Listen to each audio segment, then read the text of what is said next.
Adzay with me as a first-time content creator na ngarag-ngarag sa pagbablog.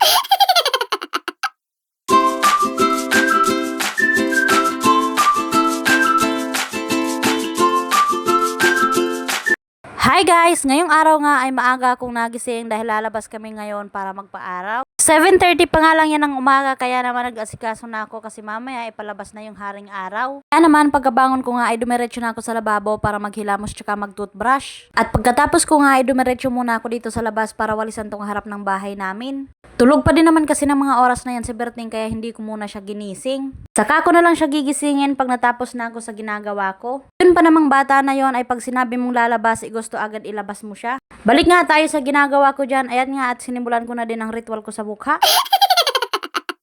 Bali, nag-cleanser nga lang pala ako niyan sa mukha. Pagkatapos naman ay nilagay ko naman yung sunscreen. Dagdag protection din kasi yan sa mukha lalo na't magbibilad tayo. Sa online ko nga lang pala yan na order kaya naman kung gusto mo din ng ganyang sunscreen ay ilalagay ko na lang sa comment section ng link. Nang matapos nga ako sa ritual ko sa mukha ay ayan nga ginising ko na din si Berting. Halatang halata pa nga talaga sa mukha niya na ayaw niya pang bumangon. Pero nung sinabi ko nga na lalabas kami ay tumayo na din siya agad.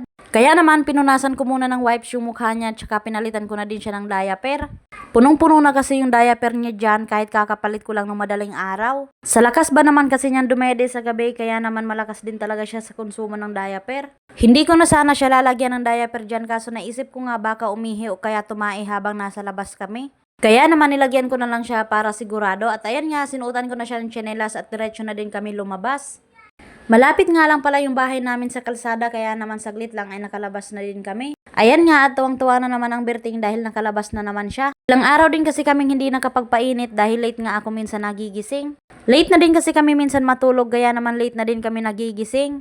Paano ba naman kahit gabi na ay panay laro pa din yan si Berting. Pagkatapos nga naming magbilad ng ilang minuto dyan ay niyaya ko siya sa taas para bumili na ng almusal. Para pag uwi namin mamaya ay mag-aalmusal na lang kami at hindi na ako magluluto. Wala naman kasi talaga akong lulutuhin kaya naman bumili na lang kami. Pansit na nga lang tsaka sopas ang binili namin dyan dahil kumakain nga si Berting ng sopas. Buti na lang talaga ay may naabutan pa kaming almusal ngayon kasi minsan alas 8 pa lang ay ubos na yung paninda ng nagtitinda dyan. Masarap din kasi yung mga luto dyan kaya naman mabilis din talaga maubos.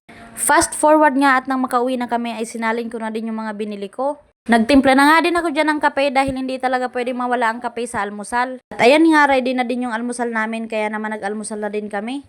O siya, hanggang dito na lang muna. At kung nagustuhan mo nga ang aking video ay wag mo namang kalimutan mag-react, mag-comment, mag-share at syempre i-follow ang aking page. Yun lang, thank you for watching. Bye-bye!